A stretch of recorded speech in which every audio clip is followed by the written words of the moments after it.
Hi everyone, welcome to another episode of Uniquely Me with Simone Stewart. You know guys, here we say uniquely me is uniquely you. Why? Because we're a voice for so many women across the world, not just here in Jamaica. Our next guest is going to share with us her journey of being molested by a family member that escalated into prostitution, into just everything that could go wrong seemingly went wrong. But you know what, guys, I want to share with you, I'm hoping that we'll be able to share how this woman was able to move to a place of contentment in God. Stay tuned, it's about to get very hot in here. Uniquely me is uniquely you. Balancing the different hats of life, achieving all your goals in the name of Christ. Uniquely me is uniquely you. You can do anything. With the S on your chest, you can do all things through Christ who gives you strength. You are a winner and you're an overcomer. You can be all things to Christ who gives you strength. Yeah, you are a fighter. You're so determined. Uniquely me is uniquely you. Welcome back, guys, to Uniquely Me with Simone Stewart. Guys, on set, I have with me today Nicole Shellyan Forrest, an awesome lady. She walked in here and I'm like, wow. Hey, Nicole. Hey. Welcome to Uniquely Me with Simone Thank Stewart. you for having me. Girl, we've been talking on and off, of course, and trying to make this happen, and so finally we are making it happen. Yes. I remember you sharing that you have a story that you really wanted to. It's time you get it out there. Yes, that's right. And so I've never done this before, but I'm gonna ask. I've never done this before in terms of putting this question before. Okay. But I'm gonna ask you, why do you want to share your story? Okay, because I know growing up as a young lady, there was no one to groom me and to guide me, and so therefore a lot of stuff happened to me. So I know there's someone out there, something happened to them, and I just want to make them know it's not your fault. Yeah. Because I thought all these years it was my fault, things that happened to me. Yeah. I just want somebody to know, hold on, get in a relationship with God. Yeah. That's the most important thing you can do. Read your Bible, trust God, don't trust man and that kind of stuff. And I just want somebody to know there's light at the end of the tunnel. Hold on, and things will change. Awesome. So let's dig into your story. Where are you from? So I'm from the place called Mosquito Valley. Oh, where that? In Red Hills, St. Andrew. It's way up in the hills. It's nice and cool, quiet, fruitful. Yes. Yes. So yes. Did you grow up with mom and dad? No, I actually grew up with my grandma. My father was there, but he wasn't a father to me. But I knew he was there, and I knew he was my father. So it's extended. Grandma, auntie, uncle-in-law, cousins, the whole family, extended family was there. What happened to your mom? So my mother, she took me away, I guess when I was about 3 years old, and then my grandmother decided to go for me because how she was a rebel, smoke, drink, gamble. So my grandmother never wanted me growing like that. So my grandma went and got me from her and grew me.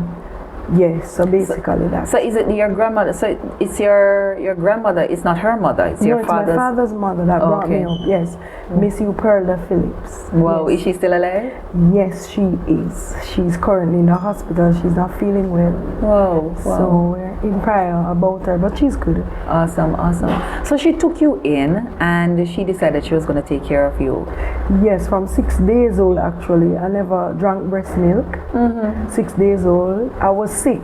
Yeah. She told me that all my intestine was out through my bottom. Wow. I couldn't wear diaper, panty. I was so sick. And children said, Mom, go get 4 days with her or whatever. Yeah. And I was so surprised that my grandma was telling me this. I was about 18 when I learned this. Yeah. And so the closest that she and I have, it's even gotten closer. and she said somebody dream her and said give the baby scallion tea, and that's what she gave, and my intestine and everything just got better. So I don't really know the facts. I'm just saying what she told me. Wow. So I really thank God for her every day. So it almost seems as if from your born you have your struggle. Ever since I know myself, I've never had a comfortable life, never had a nice, decent life. It was always rough for me, even from a child. I can't remember, it wasn't smooth for me at all. So it led you to a state of nobody cares. So I live anyhow, do anything, and then the molestation got worse. Let's talk about that. You said it got worse, but let's talk about that. When did that all started, and where did it start? The molestation? Yes. Okay, so the molestation for me started in the yard. I'm still living there now. So I know it's a struggle every day. By my uncle and a cousin of mine. So I think I was about 13, 14, because I was seeing my period at the time. And he would just come into my room and just molest me as a child. He would warn me, like if I would say anything. I was afraid of him. He was bigger than me. I was afraid of him, and so I never told anyone about it. 13, 14, 15 I think. About 15 it stopped. Like for 3 years. So, and then one of my other cousin molested me also. Wow. In that same. It's a family that there is love, but it's like love for their children. Like love for you and your children. It wasn't love like, and I honestly believe I told my grandma I should have done something about it, but I was young, naive, I was scared.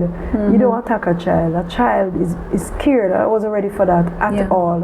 You said he was big and muscular, so you weren't able, it's that you weren't able to fight back, or I never tried, honestly. But I knew as a child, I couldn't overpower him at all. So I was just scared. You said you're still living in the home with him. I still live in the yard. Or in the yard, I should say. So I see him every day, literally. I knew that he was the one who molested me. So it's hard for me. Have you ever confronted him? Up to this day, no. This is the most I've ever said about it.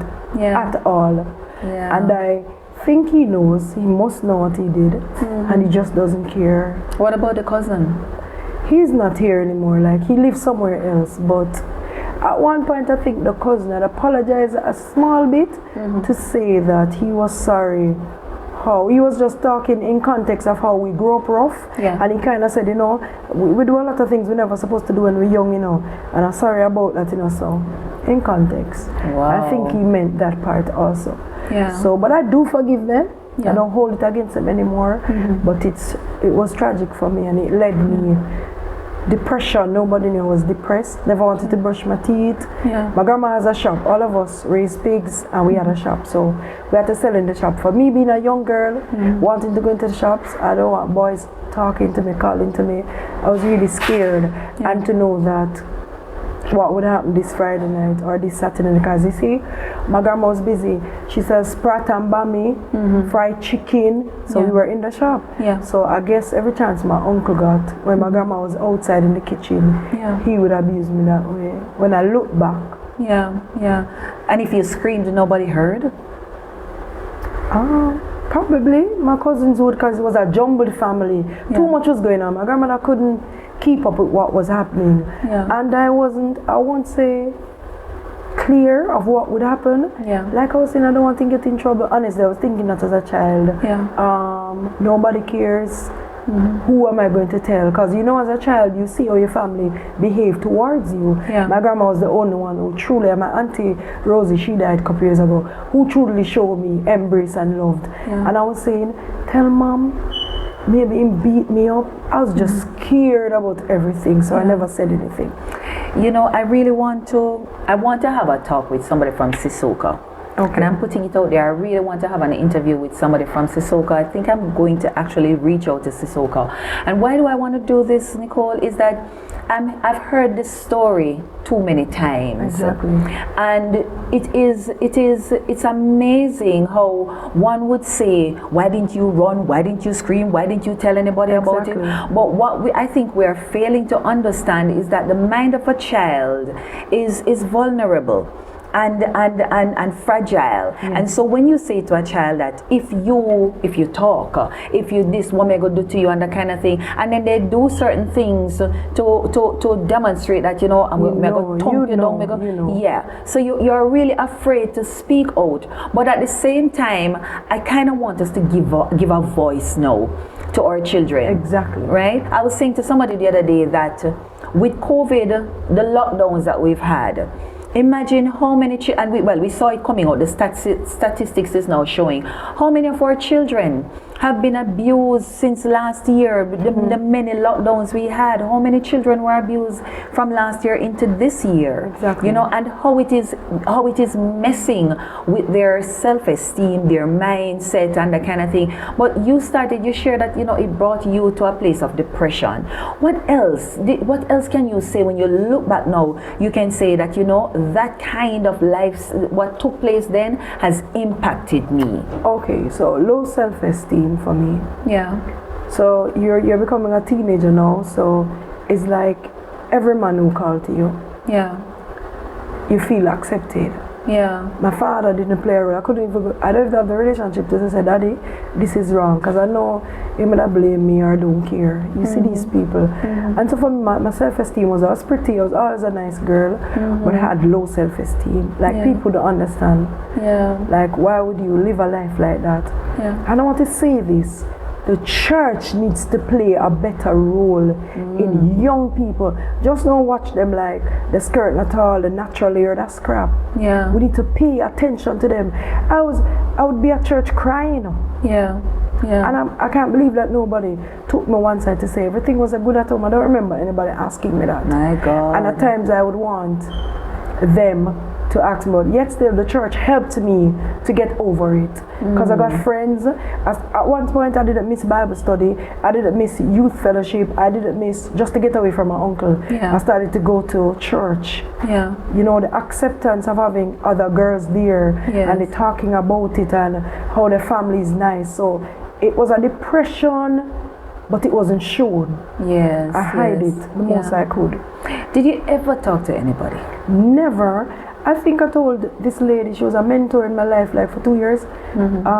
She mentored me as a young girl. She saw something inside of me. You just don't say a single mother is worthless. She saw into my soul, and she spoke to me about certain things, and I told her I was molested. I didn't call names or so, and she just hugged me and prayed with me, and that was just it for me. It broke the ice, like finally somebody cares, like somebody knew. How would she know something was wrong? You just don't see a young girl smoking weed and drinking liquor. Something is wrong why she did that. So I was up and down with all these boys all over the place. I wanted the children, I take care of children. That wasn't my plan for my future. But it was messed up. So children came along the way, because it's what? You have 8 children. No, right? I have 8 children. 8 children. 8 lovely children, I should say. But you said something a while ago that that was not what you wanted. No, like I think when I was 24, I had 3 kids. 18. All my kids are 2 years apart. Apart from Akela, the first girl, she's 4 years apart. So I've been in and out of church, not reading the Bible, not sinking deep, in and out. And it's like my grandmother one day, she saw me and she's like, Kimani is 4. Javon is 4. And no, Javon is 6 and Kimani is 4. They have to go to school. I would bike, man, with all kind of man all over the place. I wasn't stable. I was messed up in my mind, confused. Looking pretty but my head. Trying to smoke, that wasn't for me. Drink liquor, that wasn't for me. Like honestly, I just looked pretty and I just went out with people. And so I had good girlfriends, good people. I've always met good people in my life. And then when they go, I say I have to go home, I have to go to my children. They say, you have children? How much children do you have? I was embarrassed to say 4, 5, 6, 7. And people always push away, even men. Push away, because I find that you're a single mother with 6, 7 kids. And so it was devastating for me. 18, 19, 20, 21, 22, 20, 24, 25, straight up till I was 36. I just take care of children. Hardly can work. I have to find a man with 2. He may help you till him give you 1 and gone, leave you rough. Somebody take you with 3, leave you with 4. Nobody's yet still to carry you, to say stop. You need counseling. No one at all. How did you get into prostitution? Okay, prostitution started in my grandma's house. Men call to you like them. But because you're going to church and you're playing church, you can't just be on the street. You can't just go on Trafalgar Road, say, you're doing prostitution. So the men out say, just come check me Saturday. Like, Saturday, 8 o'clock. And they would come around the back of the house, call me. Had sex with them in the kitchen, collect my money, $1,500, $1,000, or sometimes $2,000. And they're gone. So I started to have a lot of money now. I mean, I was sexy. Men liked me. So I said, oh Lord, I would pray. I would say, God, you know, don't let me have no more children, or don't let me catch AIDS or things like that, which I never did. After all this, I never did that. And so this incident happened. So I did prostitution like probably for 8 years. I'd work still, but that was my main income, like for these men to come. So I can remember distinctively, somebody, this was like 2014, a man came to me and he's like, Monday, I said yes, Monday him, Tuesday Harry, Wednesday George, Thursday John, Friday, so the week was booked for me. And I had sex with all of them for the week. All of them, so that's 7 different men every night for the week. And they Monday one I said, may I check your Tuesday, man? Or them give you a $1,000, I owe you 5 days. So everybody owe me that week. I think 4 never paid. And that Sunday I was home. I was like, God, I did this act with these men, they're not paying up. My kids hungry, what should I do? And like the Spirit said, go to church. I went to church that Sunday. Cried. It was devastating because you know it's Friday, you have kids, you want chips, chicken, franks, nugget, cornflakes, nothing. And then on the Sunday I went to church and I cried. I was like, God, I'm done. And somebody prayed with me and I told them and they said, done that. And I said, God, I'm done. And nobody called me for the week of the money. You see, after I left church, come home, missed calls. Oh, me, I come with the money later. I'm going to want some of this, I'm going to want some of that. And I'm saying, I'm done, brethren. I'm done. Why did you not pay me when I did that? Just as you go to church now and cry and give it to God and shed the men coming out to pay. And I saw it was the devil. He really had a hook on me. I wanted to bring me down, both spiritually and physically. How did you break that cycle? Okay, you know, there's a purpose can die. Yes. I can write a book about that literally. I've had 3 incidents where I could have died. I was there again, wanted to start by the prostitution, and like God was saying, just try me. Try me and see. And so I just literally said, God, if you don't want them to come and you don't want them to call me, don't make them call me. Nobody called. And I was saying, okay. And then my auntie would come. So one of my uncle got married and his wife worked at Tasty. So I can remember one day I was cooking some seasoned rice. You know, you find a ramen noodle to rice go curry and the pot and everything fell off the coal. All my food for my children. I was saying, God, I was so angry. I was saying, God, that's the food I was cooking. You can have power to make it not fall over. But I wasn't sinking deeper, reading my scriptures to know certain things. And so I was saying, okay, God, you say you're my shepherd and you provide, you're going to provide before this Friday's over.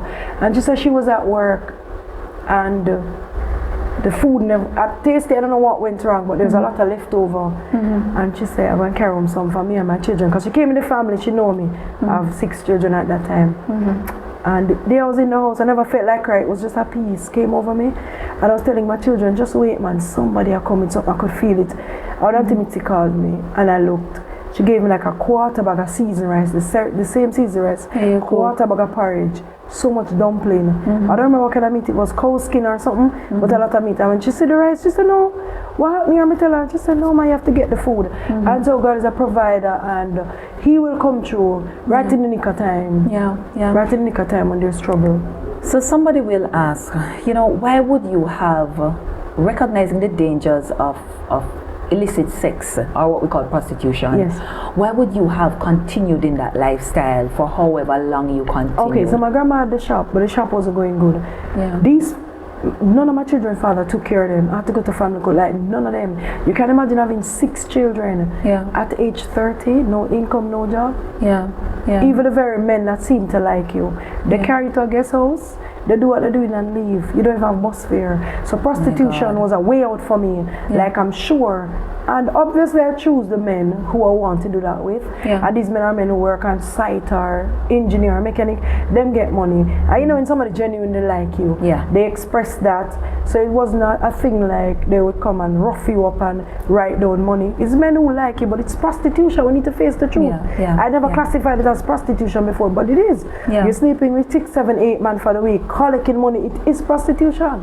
So that's why I classified it as prostitution, because it was. And I think I was delivered from that at the church I went to. I remember the lady saying, "If a spirit of prostitution," I was just coughing and vomiting and screaming. Yes, lust and all those spirits came out. Did you at any point in time ever thought, maybe it's how my life started out, that's why, things sort of take the turn that it took? Every day.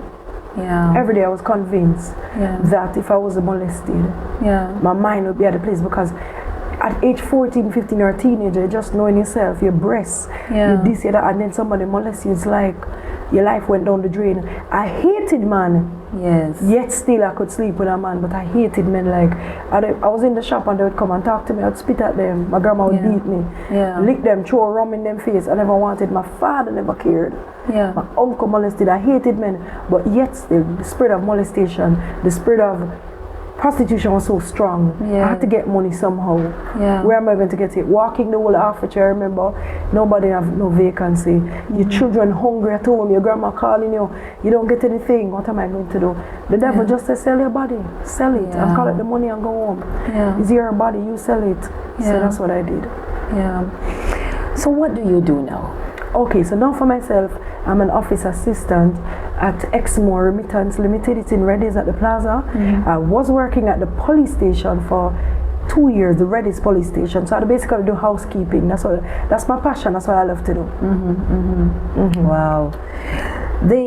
One of the things, so now since I've met you, and this is the first we're meeting face to face, but since I've met you, Nicole, I see you've put me in a group where I know it's just a group of prayer and the word and that kind of thing. At what point did you move to that place of this recognizing that I need more of God? Yes, like power and transformation really came when I think I was about 36, 37. I went to the Bahamas.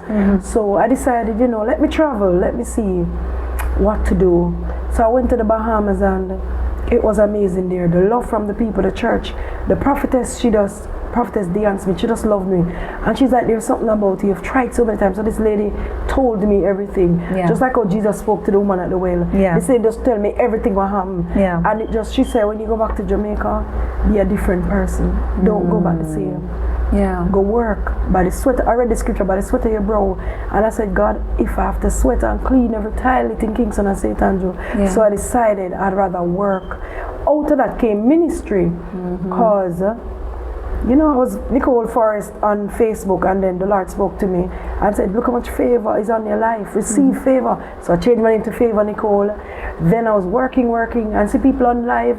And I'm saying, basically, you go on live to talk about God and what He has done. And I've been through so much. Homeless, nowhere to live. And I just basically go on Facebook, talk, people come on. Somebody even send me donation to say, I don't know this person. I'm sending you donation. I like the work you're doing.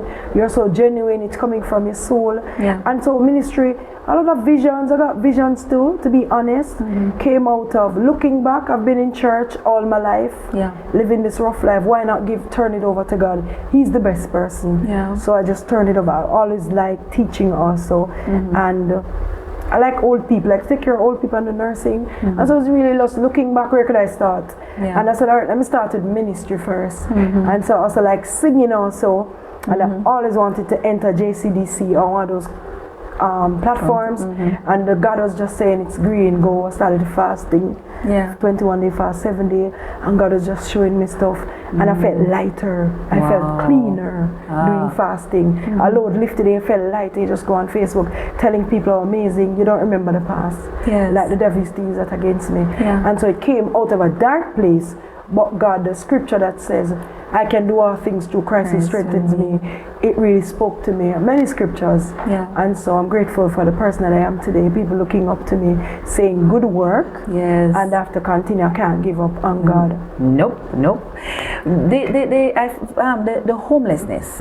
Because I did see, one of the times when we talk, you living in the bush and that kind of thing. Okay, so what my uncle there? put me out.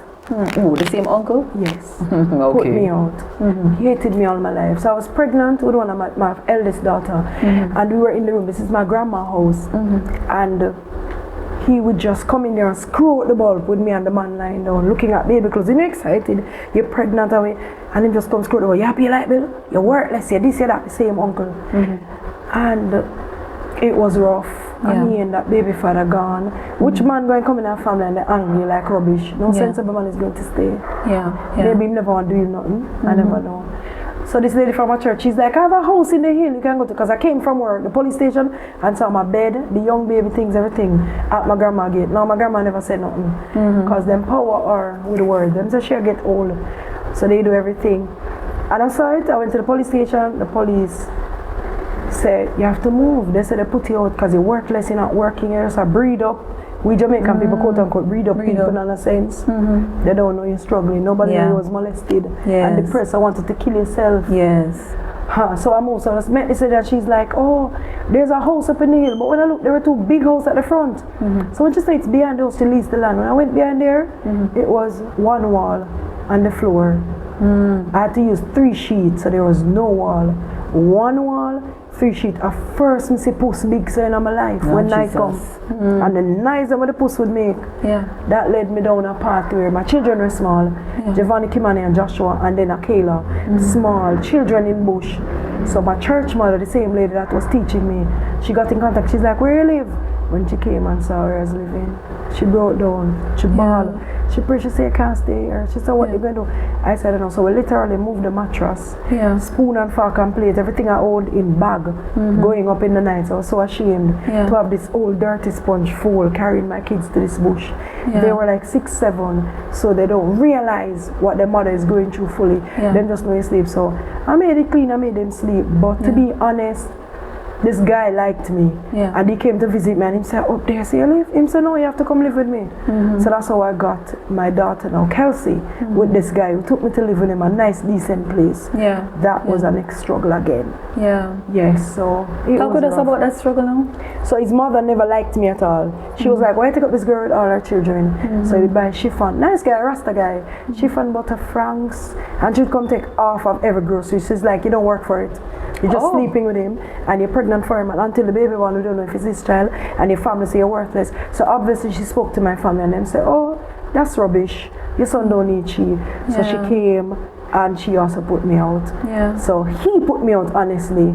So I went to Jubilee with the baby and came home in the rain. I remember it was GSAT time for my son Giovanni, and everything went up, all newborn clothes, the GSAT book, everything went up again, downhill again. When I phoned my grandma, she was like, your uncle put his sister-in-law in the room, you know. And tell her, I said, don't come out if I should come ask for the room. So I called my uncle abroad. I was like, uncle, I have nowhere to live. What am I going to do? I'm going to give her my children. So I actually went downtown to CDA, tell them, put them up for adoption. I need to go. I can't have my kids living like this. I refuse to live like this. Still going church. Church people need to do better. Still going church. Nobody still seeing what's happening to me. They said that the lady said, I'm not going to put up none of them for adoption. I'm going to help you find a work. And she took the paper and she sent me to an agency in downtown, Mr. Brown, and I got to work in this little patty shop and so. And so I worked there.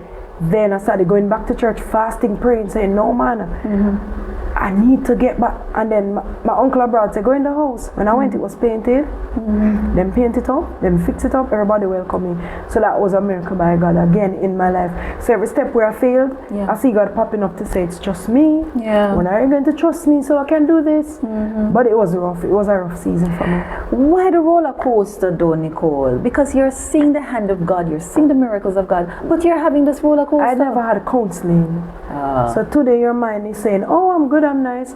Tomorrow you're gone back to the depression. Because when your food done, where it's coming from, it's not like you have food every time. And I can remember I pick up the phone, I was like, something was saying, you're a wise girl, you're a smart girl, you're intelligent, ask for help. And so I called Food for the Poor one day, and the lady was like, seriously? I said, yes, I have 6 children, no food, how can I get help? And she said, you know, meet the man at Price Right. And so I met a guy who drove the truck, Jason. He's a good friend of mine up to today, and he supported me with food up to today. He would call me and say, we have food, you know, or whenever I have no food, I say, you have anything? I would give to my grandma, I give to friends, I give my mother. And so I started to getting the help, but it's a place of, it's a psychology kind of problem, no counseling. So I went to Bethel Baptist by myself to say, I think I need counseling. So after doing the counseling, they ask you the perfect question. Like, it's not just food, it's not just prostitution. Why are you angry? Why do you hate your children? You know, you cry for those things, and crying release you, and have all these things bottled up. So I wanted release to see that it's okay. God is here, and I wasn't consistent in going to church. That was my problem. But I went back on the choir, got pregnant again. You know, getting prophecies, not sinking deep into the word. But let me say this, there was nobody to stand beside me through all of this. I'm sure if I had somebody like Tanya Case beside me, I couldn't go over the edge, because she'd always be there to say, that's the edge. What is it you want? Do some work. So I started visiting people at church. You want anybody to clean? And so that's where the turn came for me. Wow. I want to salute you. I really want to salute you and honor you. I'm learning this thing about honor to honor persons, and you're probably wondering, why am I saying that I honor you? But I'm listening to you, Nicole. I'm listening to your drive to survive. And to a lot of persons, or to you, it might look like a bad story, but my girl, you had to go through that. You had to go through that so that you can now help others. As a matter of fact, this platform is just one of the platforms that the Lord has provided for you to share your story, to help so many others. Because the truth is, I don't think we understand the psyche of when we see some of our young people in our churches and in our community, when we see them going down a path, we don't understand what's happening with them. We quick to say them worthless. We quick to say them have no ambition. We quick to say look how much something happen, them, you know, them backslide, or them this and them that, without understanding that there is something deeper happen. And usually I found 9 or 9.5 times out of 10, something has happened. Somebody they trusted has broken that trust. Somebody messed with their sexuality. Somebody messed with their mind, and we don't understand that what they need is not a flogging, not a judgment, but they need somebody to listen. Not true? Yes. I worked at the police station, and when teenagers would come in, not really molested, but they give trouble. Even the boys have a passion for young people now. Because I have 2 sons. Javon is 21 and Kim Man is a handful. He's 20. And when they come in, I have to go to the inspector. I'm like, don't you guys have a counselor here for these people? These people need somebody to talk to. The boy does not walk at broke people's house and a thief phone. Maybe they're hungry, they need a job. And so I'd normally say that, and I see that career path coming where I do counseling, going to schools, you know, in the auditorium, just talk to young people to say, hey, hold up your head, what's happening? God can change it, because I think God took me down that road for a purpose. And I see it's being unfolded. So yes. You know, and I want to encourage you, Nicole, to find those avenues that will allow you to speak. And I'm saying that because for me, I want to hear from somebody who's been there. I want to hear somebody who can come and say to me, listen, I have done this, been there, done that, these were the consequences. That's right. Don't come and give me no textbook story. That's right. Give me experience. And even though I keep saying to persons that, even if we were to say to our young people that, listen, if you go around the corner, you go buck your toe, they're not going to listen, but at least we can give them the information, right? At least there's something that we can leave in their minds to say, you know, Nicole, when you say if I go around the corner, I go buck me toe, so they cautiously go around there instead of just going around there and there's no counsel, there's no nothing, so then just going, bam, you know, hit up in this thing. What do you want to do now? What do you, having come out, having shared your story, what do you want to say to your uncle for starters? I want to say, you know what? I forgive him. I said, I really honestly do forgive him. Talk to him. You know something, Nicole, look here. Talk to him hard. No, but I tell him, you forgive him first. Talk to him. Tell him what I'm doing first. So, what you did to me, it was devastating. I was so scared. You know, I could have committed suicide. My life could have ended. You know, you allowed the devil to take you over, to do an act like that to me, and it just mashed me up. It was years of being depressed, and it's just funny how I came out and can still say you're my uncle and still respect you as an uncle. So I'd like you to respect me as a niece, to know that, you know, honestly, I do forgive you, because children of God, we have to forgive, but we don't forget. And you know, if you need, I think you need counseling, like counsel with somebody, or you need deliverance or something, because that's not normal. You just don't molest people like that. Yeah. That's what I want to say. To your dad, is he still alive? Yes. Recently my cousin told me, she said, let go of him, allow him to God. My father is still alive, and I love my father dearly because he's getting older now, but it's still not a good relationship because for some reason he has despised and rejected me from a child also. So I think that was also a plan of the devil, because the devil just don't act on what he sees now. He has a plan for the future around the corner. So the devil wanted me not to have anybody strong behind me. So my dad up to this day don't talk to me for many reasons, and I don't know where that's coming from, but I pray and ask God, to help us to be daughter and father. Well, talk to him. Tell him what you want to tell him. Well, Daddy, I just want to talk to you. I mean, we used to reason and be friends before. I don't know what's stopping that. We just need to get back to that place. It's wrong. We can't be, they said the family prays together, stay together. We can't be like this. It's for the younger generation. It's for Kelsey and Ramai and all your grandchildren to see the love. That's what we want. We have to break this curse. If it's a generational curse, I don't know if your father never is to treat you good while you're doing this, but we need to break this. And I do love you, and I do want to reconnect as father and daughter. I want a relationship to rekindle and have the best of it for both of us. Bless God. I want you to talk to your children. Okay. Yeah. Yes. So I have 8 children. I don't cut you. They're going to be seeing this. Yes, and I don't know how much they know, but you can understand that this is going to, for them, it's going to be an eye-opener. Yes. Their image, everything. So I want you to talk to your children. Yes. Okay, so for Giovanni, I know you know certain stuff, but you never know all the story. And I'm sorry to be saying it like this, but God is doing something new, Giovanni. Change is coming. It's going to get better. It's not going downhill. We're going up and we're going forward. God is breaking us and making us into what He wants us to be. I want to tell you that I love you very much. Kimani, I know you're going to be so upset with me, but I love you, son. We have had our quarrels, but I'm still your mom.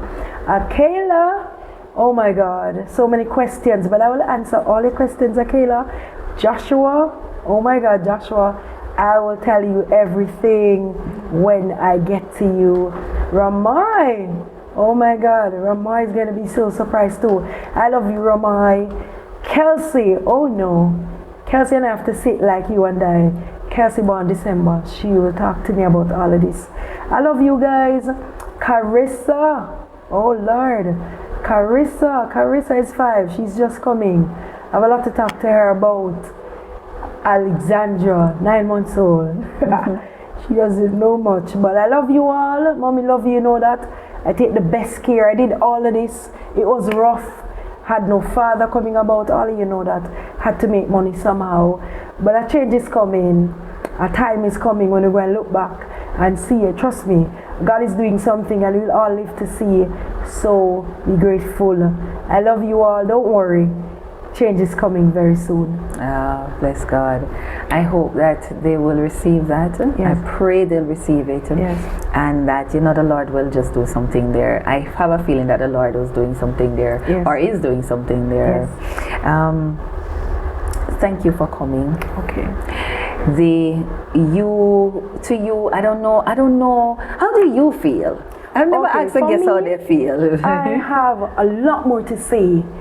Like, I have more stories, more testimonies where God has really stepped in. You asked the question like, why the change come? I can remember I met this man, and you have children and you meet this man, a nice cool man driving a Prada, and he liked me so much, but I was on the choir, and I said, okay, nobody now see, let me go to a guest house with him. So he and I went to a guest house.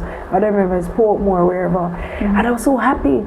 He bought me a bucket of KFC and gave me so much money. And I was so happy, so I went to the shower to bed. And while I was bathing, I was saying, I am a promise, bathing, I am a possibility. The man draw the curtain, the man is like, he's a Christian, you go to church? No. I can't take the praying on the tongues. My wife is a Christian. Take the food and money, take everything and go. Yeah. And then the bus crashed with me. Yeah. 2017. A lot of stuff. So Tell us about the crash. okay, so I was leaving. This was for Carissa. She was 2 months old. And I was going to buy a Pampers at Price Mart. And I remember Giovanni, as I had the baby, to step out, Giovanni said, Mommy, don't carry the baby out. Go back and hurry up and come. The bus crashed that morning. We went through Duane Park. We're looking down in Duane Park. So if the bus never hit the post, everybody's face and everything would be mashed up over the hill. Wow. And that was devastating. My uncle took me away when I was 18. Nearly killed me. Had me 3 days locked up in a house with a knife. Could have killed me. Purpose cannot die. I want us to talk about that because I did see that part about the 3 days. Yes. What was that all about at having you 3 days locked in the house? What was his purpose? He literally was raping and beating me, wanted to kill me. But purpose can't die. Could have cut me throat. He tried to. Like a half a cutlass.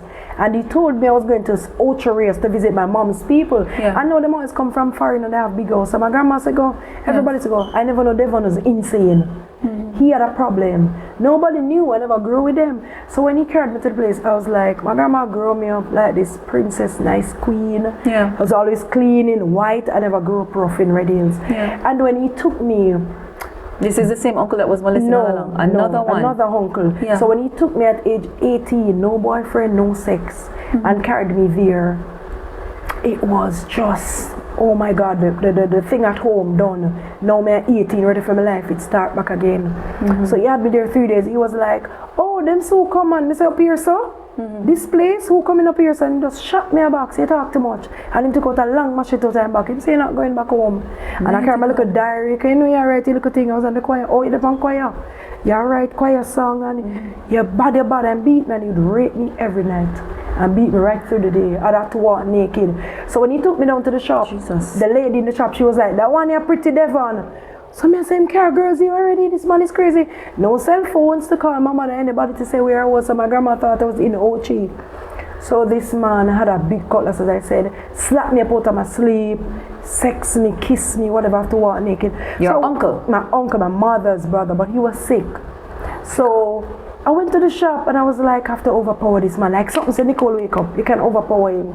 And so I bought a Guinness, I remember, because I grew in the shop, and I pour out all the liquor, and I full it up with rum. I full it with rum, and I gave it to him, and I went up, I had a little shots, and I was like, yeah, may I have party tonight? I mean, I don't want to go back already. That's what he wanted to hear. And he drank, and from him drink it, him knock out, and I was there, and I was saying, God, I need to run, I need to scream, how am I going to get home? And I got on the bus. You see, by the time I was on the bus, is him, me see I come, and I was in the bus saying, no, don't make him carry me home, this, that. And the man followed me straight to Mosquito Valley at the bus stop, and he was with the man. So the man was saying, you sure him ladies? Because he was so calm and so, and I said, yes. And my uncle walked with me to my home. So hold on. So you are saying to me at this point, Nicole, that your uncle first starters, I want to know if this uncle had lived with you. Where did he find you to be able to pick you up, go wherever it is that he was to have done all of this? I thought he told my mother that he was coming to visit me to give me something, because he's kind. He always walk with bag of supplement. He always have a whole heap of money. Yeah. Because our family is not poor by my mother's side. So I thought he said something, but my mother never know that actually he was coming. Because when I tell her now, she said, should have warned me, because he actually molested 2 of my sisters already. Oh, Jesus. And so it was terrible for me. I got away, came home, and to be very honest, my family blamed me. You didn't want to go. How you want to go? You're going like a night, so you didn't want to go, honestly. And my father said nothing to this day about that. Never said, I'm sorry, where is he? We never went to court, we never went to Sissoko. Them time my grandmother said, she alright, make she stay. Yeah. You know, we're about to wrap up. Yes. But I want to know at this point, if there is still, well, I'm putting the question out there, is there a way that we can still report stuff like these? Okay. And for you, would you now go and report this? If the opportunity presented itself, would you go and report against my this? uncle? Yeah. He's mentally ill. And I don't think he needs injection or medication. I think he needs to see a psychologist, you know. to find out what's wrong with him. I would, because I don't want him taking other people's children away. So I would alert the public that this man does this. Because I think my mother said last year he came there with a girl looked like 9-year-old. And the boys beat him. And took away the girl. So I don't know if they found, because they live in Shooter's Hill, the child or anything like that. So I would go out with it, just to let the public know who this person is. Yes, I would. Well, I think this is your first coming out with this, because we are having quite a lot of missing girls. And if it is that we have someone like that uncle that nobody is seeing to report to the police or doing anything, right? Or that we have children offenders, and that's why again, my daughter here, you notice I call her if I don't see her. For me, I must see my children when I go out. I must know where they are, you know, because again, we have these unsuspecting persons, and like you said, nobody would see your uncle or recognize that he is. I can't remember one time I was in Africa, I'm just ball out my name on me, turn and see him, I took off. So I know this man is all over the place. All over the place. I hear. Is he dirty or is he nicely clothed? He's a coolie man, and he's tall and brown. He's not dirty, and he doesn't look scary or nothing. He's just friendly to say, "Can I buy you a patty?" And that's it. Yes, but he's mentally ill. So he doesn't live anywhere. He walk up and down, sleep after tree, sleep downtown. I don't. Anytime he go, my mother them run him. My brother them beat him, run him. So every family know him stay. But the public, Jamaica police don't know who this person is. No. Wow. So we are putting out an alert for persons to be careful, and especially in the St. Andrew area, Kingston and St. Andrew, to be careful, and of course be watchful, be very watchful over your children. Nicole, it sounds like, look here, we're gonna stay from now till next year with a bag of story. You can do a part 2 if you want to. Okay. But I want to thank you for starters, for coming and sharing. Right, sharing your story. It's interesting. I mean, I want to finish, but it's interesting to know what you've been through. Because now I'm going to launch my ministry on Facebook. I plan to do that. It's reach a place where God is just saying you're equipped, you're established, you're ready to go, just go and do what you need to do. So coming on this show is like a push forward for me. Probably after this I get so many phone calls. God says he's going to turn everything the devil planned for bad to good. And I pray today that coming on this platform, people can get in touch to say, girl, hold on, this is that is that, and I will be keeping in touch, because I want to do ministry also, as I said. So many talents are locked up that was blocked by depression and molestation and raped, but it's all coming out now. So sing something for us. Okay, so this song, I wrote this song, I think I was about 18. This was after the rape, and so I came home and I was all singing in the choir. When I pray to the Lord, that's when he comes and he says, my child, it's gonna be alright. Sometimes I cry, I don't know why. Then I remember that he is my El Shaddai. El Shaddai, El Shaddai. Oh yes, my Savior, yes, you are my El Shaddai. Adonai, Adonai. Oh yes, my Jesus, yes, you are my Adonai. Hallelujah. Bless the Lord. Bless the Lord. Girl, your ministry, you got a ministry in there. You got a ministry in there. I just want to bless you again and say thank you so much for coming and sharing. I am encouraging you to launch that ministry. Launch it. Whether you want to use Facebook, Instagram, or whatever it is, set up your own YouTube channel and launch that ministry. Remember that you don't look for the crowd. Don't look for the crowd, because sometimes we're waiting on the crowd to launch. I want you to get yourself out there, Nicole. Put it out there. We have a lot of young people in our churches with COVID and the whole lockdown. We have a lot of hurting persons now. I want you to get out there, launch that ministry one way or the other. Even if it's just you talking with one, two, just start. Right? The Lord wants to trust. What he does is he starts us out with little.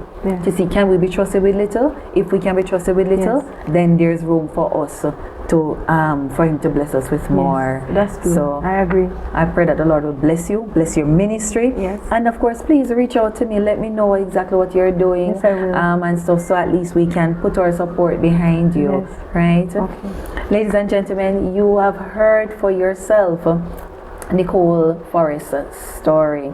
I'm sure some of you watching knows Nicole, and I know some of you have been judgmental because you're from the area, you know her story, but do you really know her story? Here she has spoken her truth to share with you what really happened. And so guys, you know what would I think would really be well? If you would see this woman and apologize if you need to. If you'd see this woman and just reach out a hand, you'd never know how much that will help her. Lastly, I want us to reach out to Sissoko. There's so many children are either missing or hurting, and Nicole would have shared it. So many have gone down a path that we have blamed a lot of them for, thinking that they have been responsible. The reality is something happened underneath there or behind the scenes that they never spoke about. So let's do our part now. Let's see if we can reach them one girl at a time, one child at a time. Again, thank you so much again, guys, for your support. Thanks for making it uniquely me.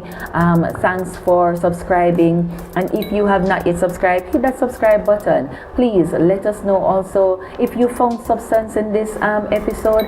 And if you want to reach out to Nicole, feel free, reach out to us. We'll reach out to her for you. Guys, your support is greatly appreciated. Thanks again, Nicole, for coming. Thank you for having me. All right. And guys, see you next week. Who am I really? Choices, choices, choices. In pursuit of a career? OMG, I'm a wife. Help! I am a mother. Oh, I'm in church. When do I get to be a woman that God called me to be? Uniquely Me covers the acrobatic endeavors of every woman to balance the responsibilities of being a mother, a wife, a professional, a church leader, a friend, yet still maintain her identity. I too am a mother, a wife, a trained minister of religion, a banker, an entrepreneur trying to balance the many hats that signifies my role. My book will help motivate and empower every woman who is really unique in her own way. Grab your copy today on Amazon because Uniquely Me is uniquely you. Thank you for tuning in to Uniquely Me with Simone Stewart. Remember, Uniquely Me is uniquely you.